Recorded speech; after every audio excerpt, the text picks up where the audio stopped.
orang munafik itu hatinya jadi sakit karena kotor, tidak dibersihkan.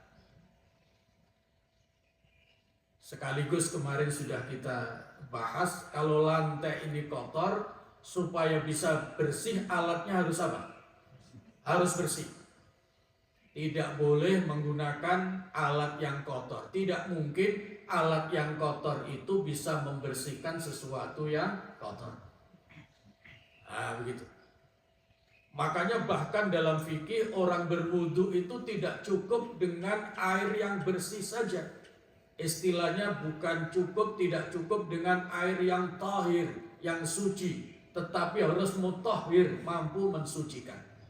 Meskipun kelihatan bersih, tetapi kalau dia air bekas, mustakmal namanya dalam istilah fikih, maka itu tidak mencukupi syarat untuk bersuci, sehingga wudhu mandinya tidak sah. Kalau airnya walaupun kelihatan jernih, tapi dia mustakmal, bekas, karena terciprat oleh air yang sudah pernah dipakai bersuci. Maka istilahnya harus tahir, mutahhir.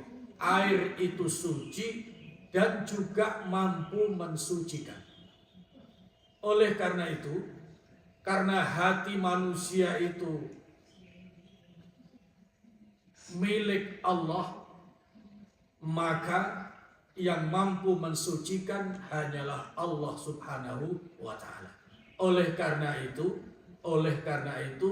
kalimat la ilaha illallah itu salah satu dari 28 namanya adalah kalimat thayyibah.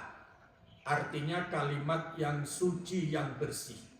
Nah, kalau kalimat suci dan bersih tauhid la ilaha illallah ini masuk ke dalam hati, maka hatinya itu menjadi bersih. Kalau hatinya bersih, maka tidak akan sakit. Kalau tidak sakit, berarti hatinya tetap sehat sebagai hati orang yang beriman. Kalau hatinya sakit tapi tidak diobati, apalagi kotor tidak dibersihkan, maka akan tetap kotor. Dan kalau sakit tidak diobati, akan bisa tetap sakit, bahkan makin parah, dan ujung-ujungnya mati. Nah, kalau ke munafik kemarin sudah kita bahas, apa cirinya? Tandanya hati itu mati. Bapak Ibu pernah ngaji ciri hati mati? Sudah apa belum? Kalau sudah enggak saya lanjutkan ini.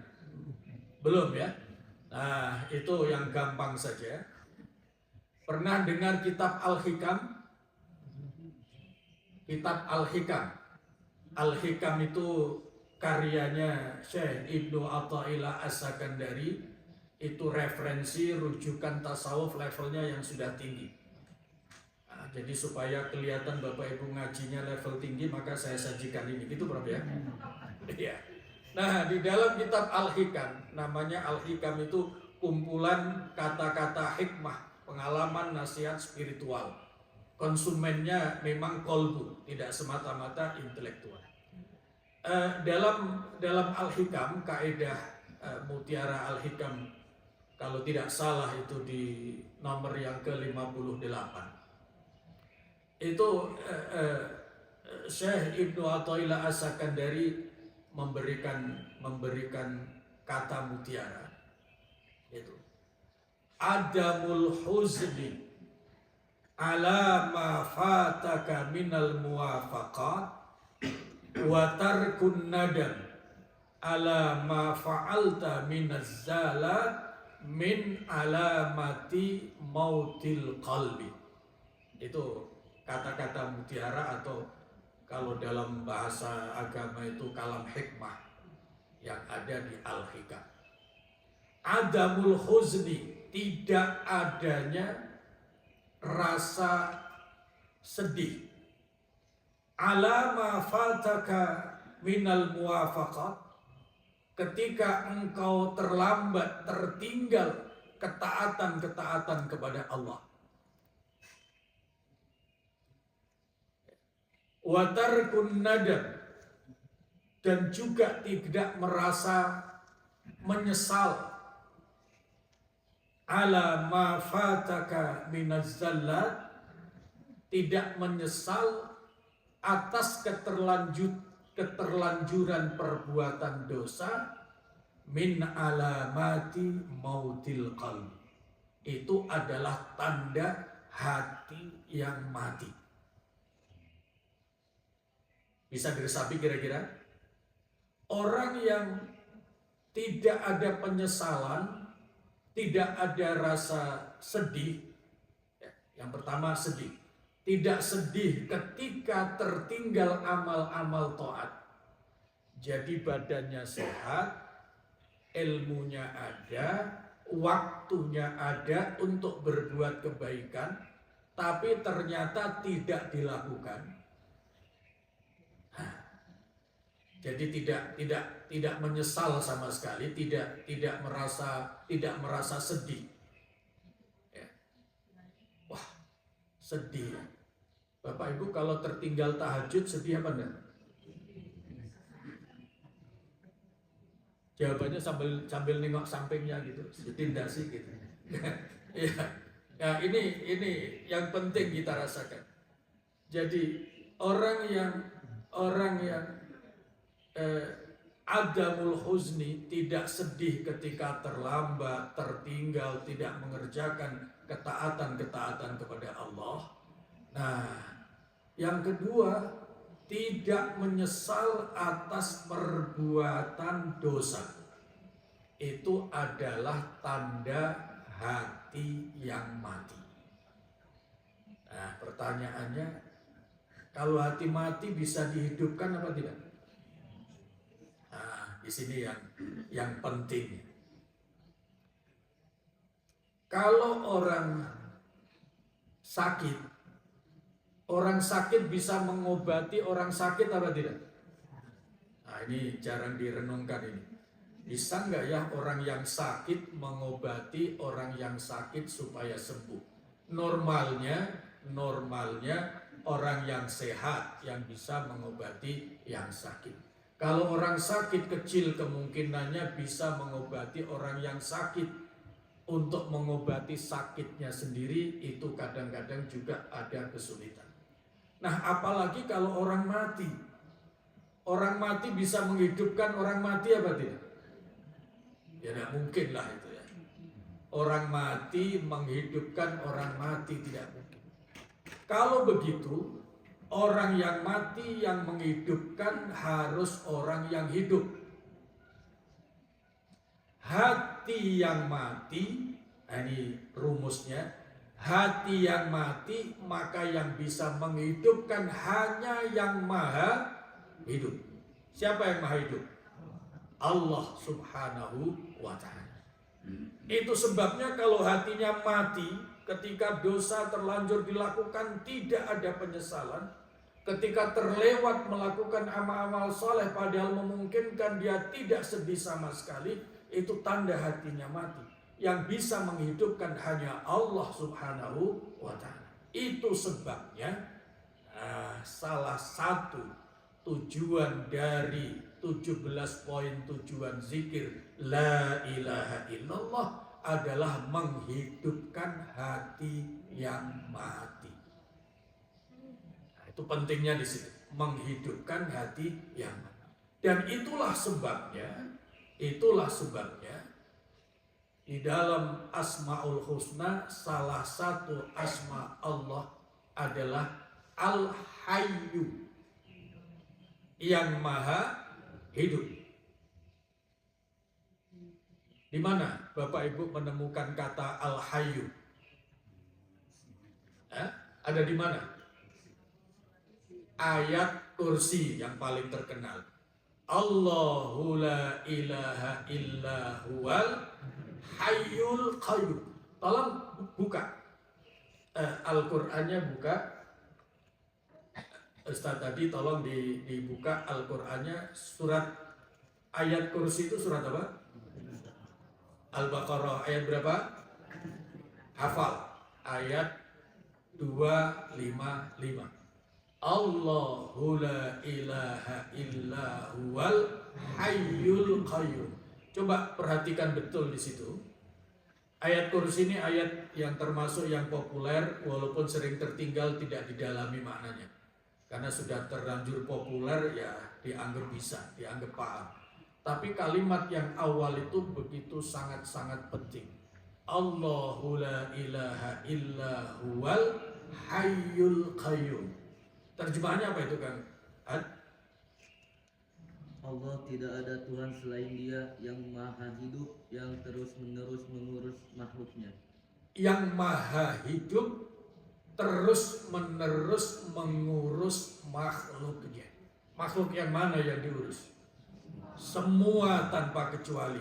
Yang hidup saja atau yang mati saja atau semua? Semua diurus oleh Allah Subhanahu wa ta'ala. Maka yang mati ya diurus oleh Allah. Orang yang mati akhir hayatnya mati diurus oleh Allah. Apa buktinya Allah mengurus hambanya yang meninggal? Buktinya apa? Buktinya Allah menetapkan syariat kalau ada orang yang meninggal maka orang yang lain berkewajiban memandikan, mengkafani, apalagi menyolatkan. Jangan dibalik ya. Ya, jangan dibalik, sholatkan dulu baru dikafani, jangan. Jadi ini urut. Satu, ketika meninggal dimandikan, dikafani, disolatkan, dimakamkan. Yang kelima, didoakan. Nah, begitu ya. Didoakan.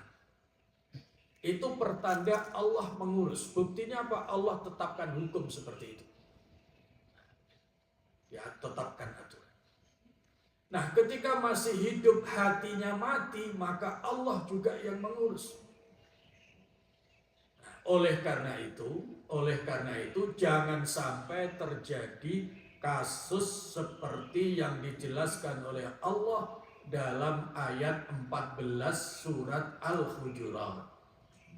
Qalatil a'rabu amanna qul lam tu'minu walakin qulu aslamna walamma yadkhulil imanu fi qulubikum. Ada sekelompok masyarakat Arab Badui menyatakan kami beriman wahai Muhammad, tapi ternyata Allah perintah kepada Nabi sampaikan kepada mereka qul lam tu'minu, kalian belum beriman, walakin qulu aslamna, baru Islam tunduk. Nah, kenapa? Walamma yadkhulil imanu fi qulubikum, karena iman belum masuk di hati. Nah, kalau iman belum masuk di hati, nah ini berarti hati belum dimasuki yang maha suci. Kemungkinan paling ringan apa? Hatinya tetap kotor. Nah, kalau lama-lama kotor tidak dibersihkan, zikirnya tidak masuk ke dalam hati, kalimah thayyibah la ilaha illallah tidak masuk ke dalam hati, maka efek yang paling ringan adalah menjadi orang munafik. Efek yang paling berat kalau hatinya terlanjur mati, tidak ada yang bisa menghidupkan. Karena apa? Yang mampu menghidupkan hanya yang maha hidup, yaitu Allah Subhanahu wa ta'ala. Itulah sebabnya Allah mempunyai salah satu asmaul husna, Al-Hayyu, yang maha hidup. Mampu menghidupkan yang mati, termasuk mampu menghidupkan hati yang mati. Nah, tandanya hati mati tadi itu, kalau tertinggal amalan-amalan yang seharusnya dilakukan, sebaiknya dilakukan, tapi ternyata tidak lakukan, tenang-tenang saja, tidak ada rasa sedih. Kalau sudah terlanjur berbuat dosa, tidak juga ada rasa penyesalan. Nah, kalau sudah begitu itu pertanda hatinya mati. Kalau sudah mati, Masya Allah, hanya Allah yang mampu menghidupkan. Kalau orang kafir, hatinya apa? Tidak sekedar mati, tapi dia terkunci. Makanya di ayat 67 surat Al-Baqarah itu, innal ladzina kafaru sawa'un 'alaihim a'anzartahum am lam tunzirhum la yu'minun. Apa lanjutannya? Khotama. Perhatikan, coba apa artinya khotama itu? Allah mengunci. Nah, di samping hatinya mati itu terkunci. Betul-betul Allah, hanya Allah yang bisa membuka dan bisa menghidupkan. Ya.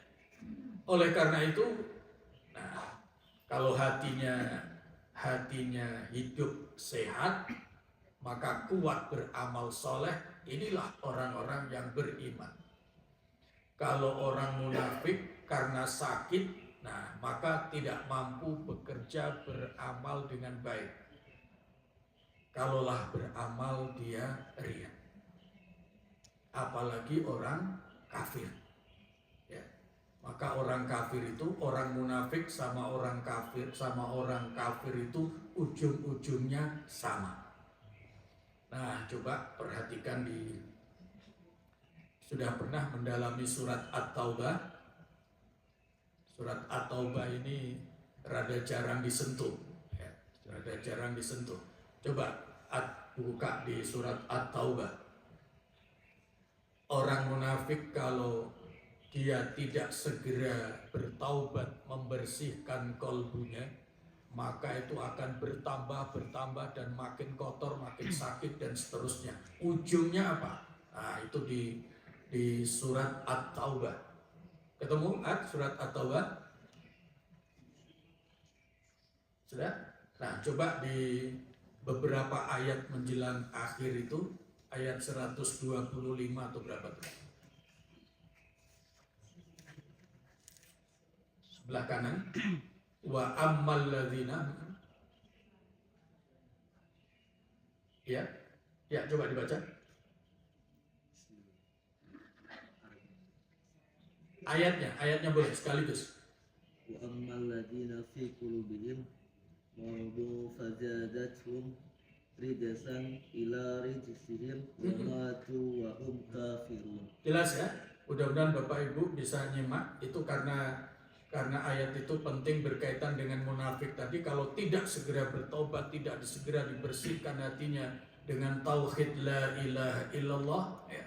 Wa ammal ladzina fi qulubihim maradun fazadathum rijsan ila rijsihim wa matu wa hum kafirun. Terjemahnya, dan adapun orang-orang yang di dalam hatinya ada penyakit, maka dengan surah itu akan menambah kekafiran mereka yang telah ada, dan mereka akan mati dalam keadaan kafir. Mati dalam keadaan kafir. Orang yang hatinya kotor, tidak segera dibersihkan, maka akan terus bertambah kotor,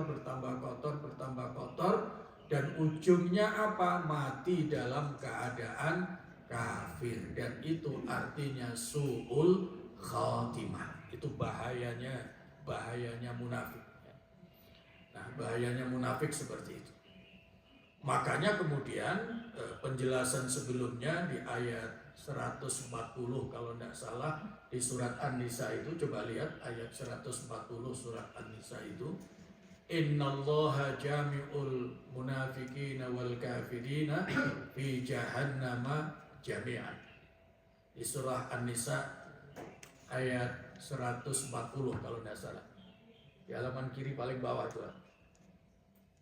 Ada ya? Ujung ayat saja coba dibaca. Innallaha jami'ul munafiqina wal kafirina fi jahannam jami'a. Iya, coba artinya. Sesungguhnya Allah akan mengumpulkan semua orang munafik dan orang kafir di neraka jahanam.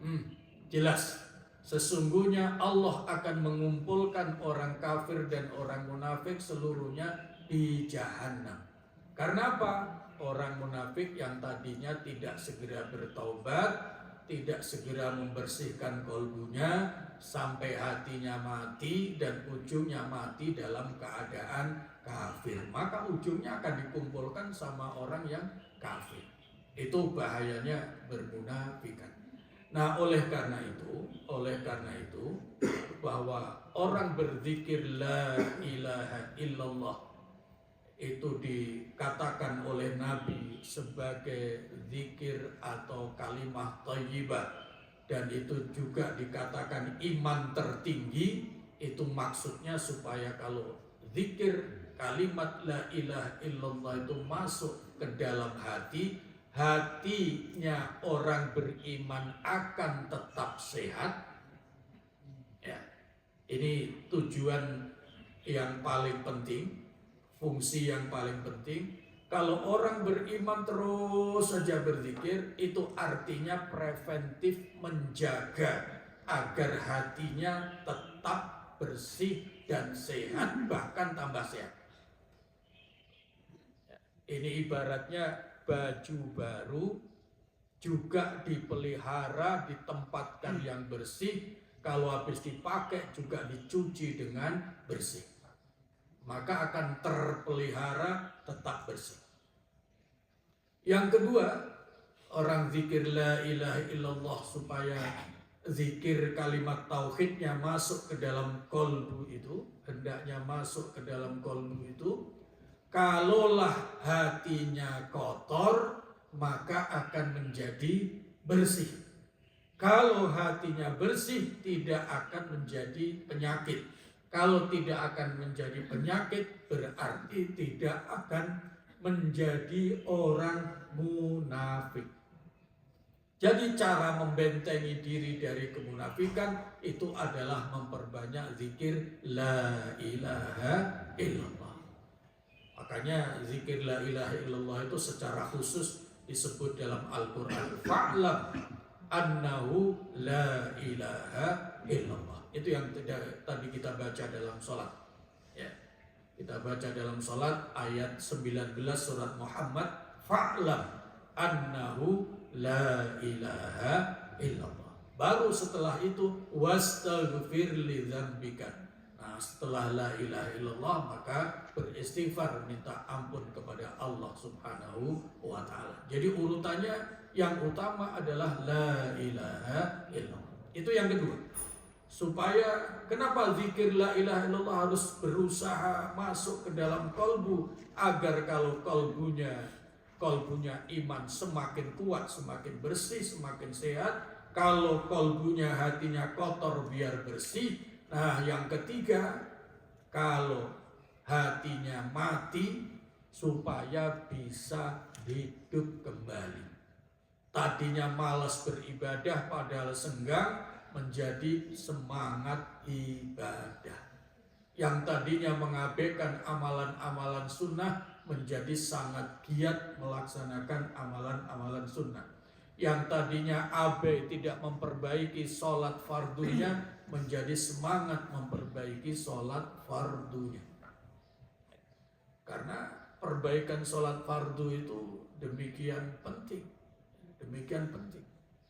Rasulullah Shallallahu Alaihi Wasallam pernah mengingatkan, man sholat, ya, siapa yang sholat walam yutimma ruku'ahu wa sujudahu, tapi dia tidak menyempurnakan rukuk dan sujudnya, maka sholat yang seperti itu disamakan dengan pakaian yang sudah rusak, tidak dipakai.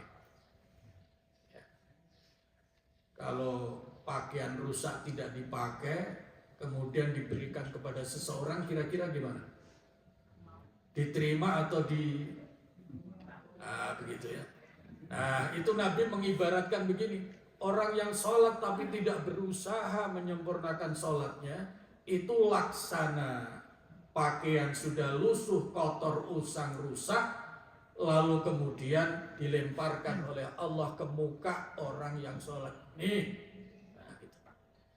Ya. Itu ibaratnya seperti itu. Hadis itu dikutip oleh Ibnu Ajibah di dalam kitab Iqazul Himam, syarahnya kitab Al-Hikam tadi itu. Maka memperbaiki sholat wajib itu sungguh menjadi penting. Hanya masalahnya tidak semua orang tergugah untuk memperbaiki sholatnya. Tidak semuanya tergugah. Karena menganggap selama ini sudah baik, sudah cukup, bahkan merasa yang terbaik. Nah, ini yang bahaya. Berusaha baik itu penting, tapi merasa sudah menjadi terbaik itu berbahaya. Karena kalau sudah merasa menjadi yang terbaik, itu biasanya tertutup untuk memperbaiki diri. Itu bahaya. Maka sampai sholat pun juga begitu. Sehingga kalau orang beriman, hatinya sehat, hidup, kemudian terus dia melakukan zikir la ilaha illallah, dicas setiap hari. Nah, itu akan makin sehat dan makin semangat. Yang kedua, kalau ternyata mungkin hati ada yang kotor, Bapak Ibu kalau punya baju dipakai.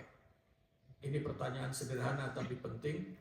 Apakah setiap baju yang kena kotoran itu kita yang memakai sadar bajunya kena kotoran? Tidak selalu. Orang pakai baju untuk beraktivitas mungkin kena kotoran. Tidak semua orang yang pakai bajunya kena kotoran, dia sadar bajunya kena kotoran. Begitu. Apa relevansinya hubungannya dengan hati manusia? Manusia juga begitu. Manusia bisa jadi dia tidak sadar hatinya kena kotoran. Kotoran yang mengotori hati itu adalah dosa.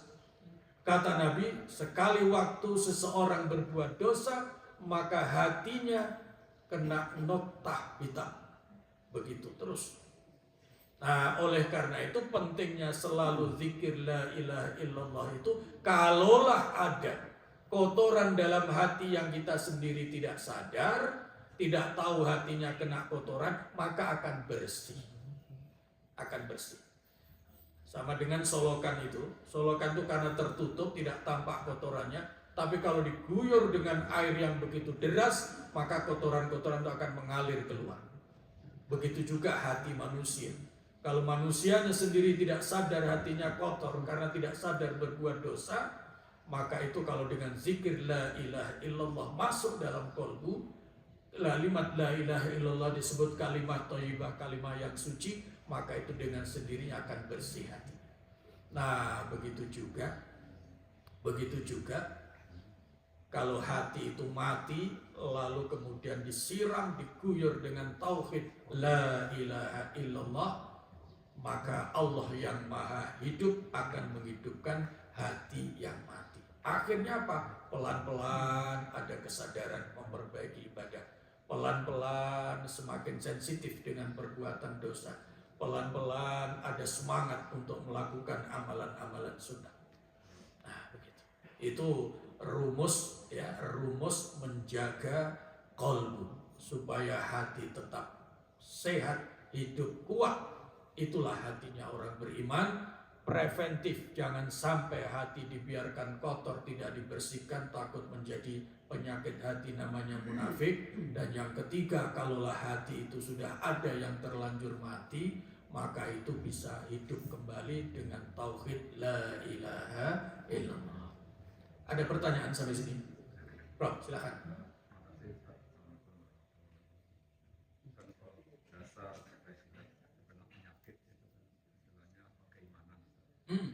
Keimanan itu istilahnya naik turun gitu. Nah, itu gimana? Apakah pada saat keimanan kita turun, sifat-sifat munafik bisa muncul atau gimana? Iya.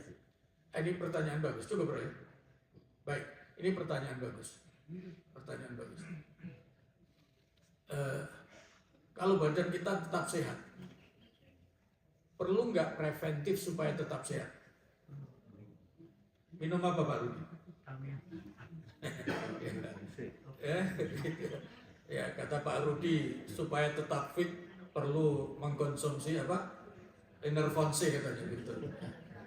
Nah, saya tidak tahu karena saya tidak pernah mengkonsumsi yang begitu-begitu ya. Jadi saya tidak pernah. Jadi badan yang sehat jangan mentang-mentang sehat lalu tidak dijaga kesehatannya. Hati juga begitu. Setiap manusia lahir dalam keadaan fitrah dibekali iman oleh Allah Subhanahu wa ta'ala. Alastu birabbikum qalu bala syahidna. 172 surat Al-A'raf. Nah, dalam perjalanan hidup, hati yang kotor, hati yang bersih dengan iman itu betul. Hati bersih itu kaitannya dengan iman. Itu bisa kotor. Nah, begitu. Nah, iman itu tadi benar kata Pak Ketua DKM bahwa iman itu naik turun. Nah, gimana caranya menjaga supaya fisik tetap sehat? Maka preventifnya harus selalu terjaga. Apakah dengan vitamin, ataukah dengan olahraga, ataukah dengan makan yang sehat, bukan semata-mata orientasinya makan nikmat, tapi makan yang sehat. Nah, yang bisa menyehatkan hati itu adalah iman. Dan iman tertinggi adalah la ilaha illallah. Jadi, nah begitu. Kalau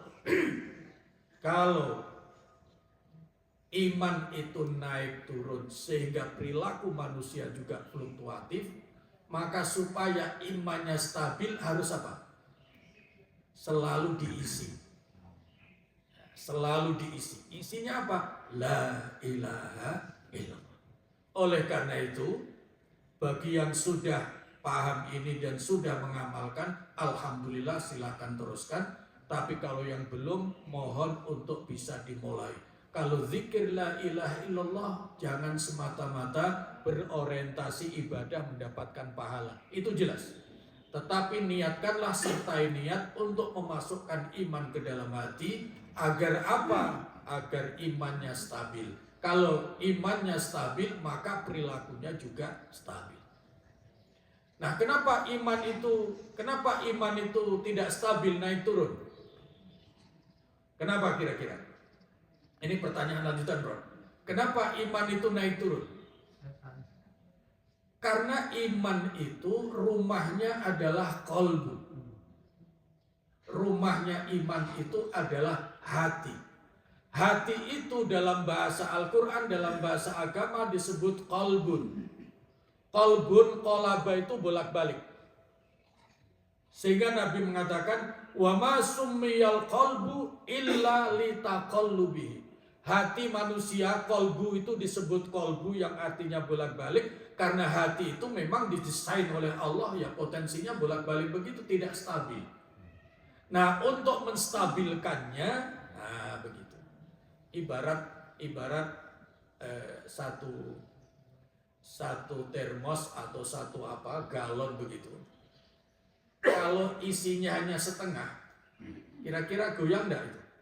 Goyang. Tapi kalau penuh, nah itu sebabnya waspada betul terhadap petunjuk Allah. Ayat 14 surat Al-Hujurat. Jangan sampai iman tidak masuk ke dalam hati. Terus diisi. La ilaha illallah. La ilaha illallah. La ilaha illallah. Terus. Kalau terus saja diisi, maka itu akan stabil. Kalau imannya stabil, maka perilakunya juga stabil. Kalau imannya stabil, otomatis yang kotor-kotor hilang, yang mati menjadi hidup. Begitu, bro? Ada lagi? Baik, ya silakan. Waalaikumsalam. Iya.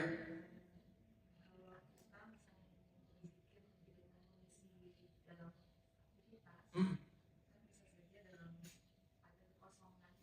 Hmm. Hmm. Iya. Hmm. Iya.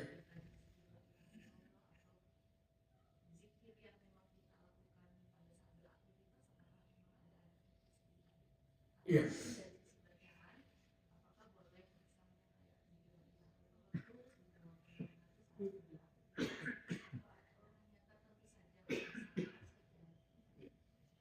zikir la ilaha illallah. Di situ letak istimewanya. Orang berzikir itu tidak sama dengan membaca Al-Quran. Kalau baca Al-Quran, apalagi pegang mushaf, ada ritual harus suci, harus wudhu dan lain-lain. Justru zikir itu bisa dilaksanakan kapan saja dalam kondisi apapun. Maka coba perhatikan di surat Ali Imran ayat 191 atau 91. Inna fi khalqis samawati wal ardi wa ikhtilafil laili wan nahar la ayatin li ulil albab. Ini dulu pernah kita singgung sedikit. Sesungguhnya dalam penciptaan langit dan bumi, pergantian siang dan malam sungguh menjadi tanda-tanda kekuasaan Allah yang bisa dipahami oleh ulul albab, orang yang punya kecerdasan rohani, kecerdasan qalbu. Ayat berapa itu, Ad? 191 ya. Nah, yang 191, alladzina yadhkurunallaha qiyaman wa qu'udan wa ala junubihim.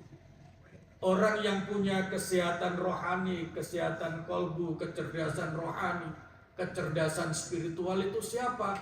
Mereka yang selalu berzikir, baik dalam keadaan berdiri, dalam keadaan duduk, maupun dalam keadaan berbaring. Nah, itu artinya apa? Zikir dalam segala keadaan. Nah, begitu. Maka pertanyaannya bagus, bagaimana kalau dengan beraktivitas? Justru itu, zikir tidak disyaratkan selalu diucapkan. Ya, zikir tidak selalu disyaratkan diucapkan, tapi zikir yang justru sudah matang manakala kalau sudah melekat di hati. Tidak diucapkan pun hati senantiasa berzikir.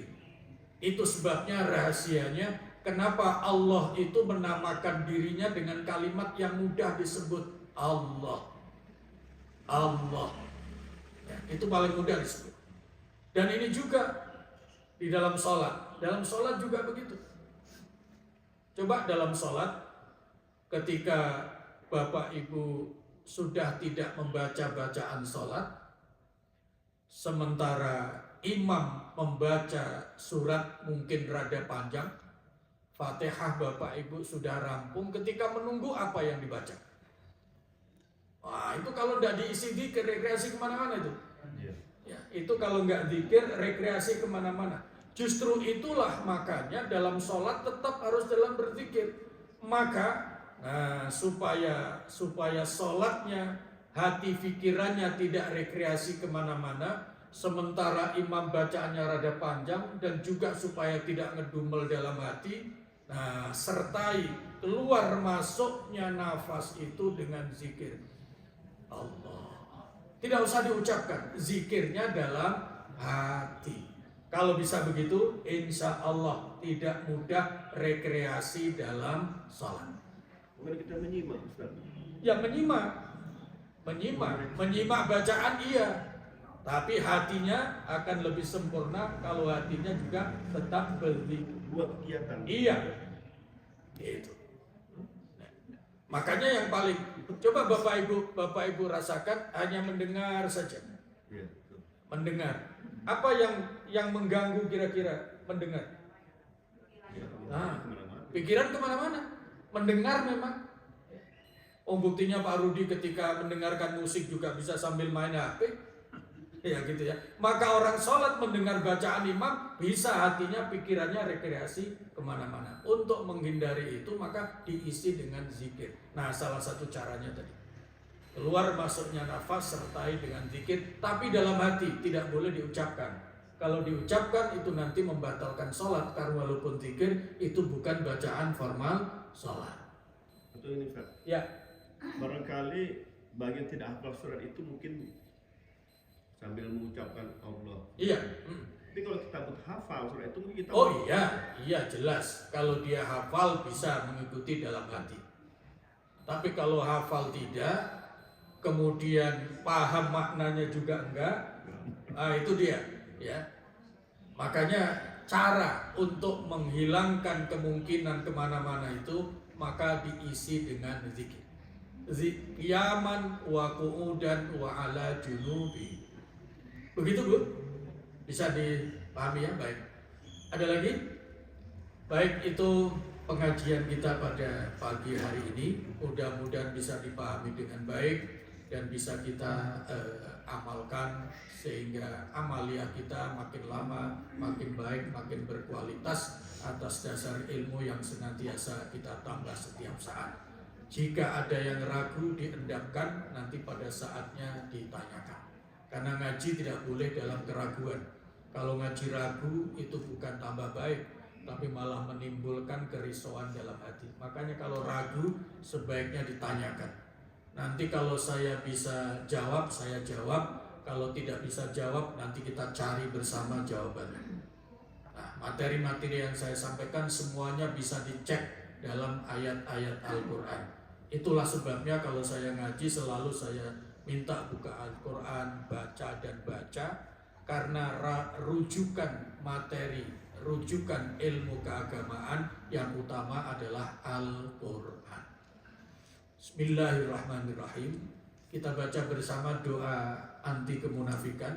Allahumma tahhir qalbi minan nifaq wa amali minar riya wa lisani minal kadhib wa aini minal khiyanah fa innaka ta'lamu kha'inatal a'yun wa ma tukhfis sudur. Rabbana atina fid dunya hasanah wa fil akhirati hasanah wa qina adzaban nar walhamdulillahi rabbil alamin. Wassalamualaikum warahmatullahi wabarakatuh.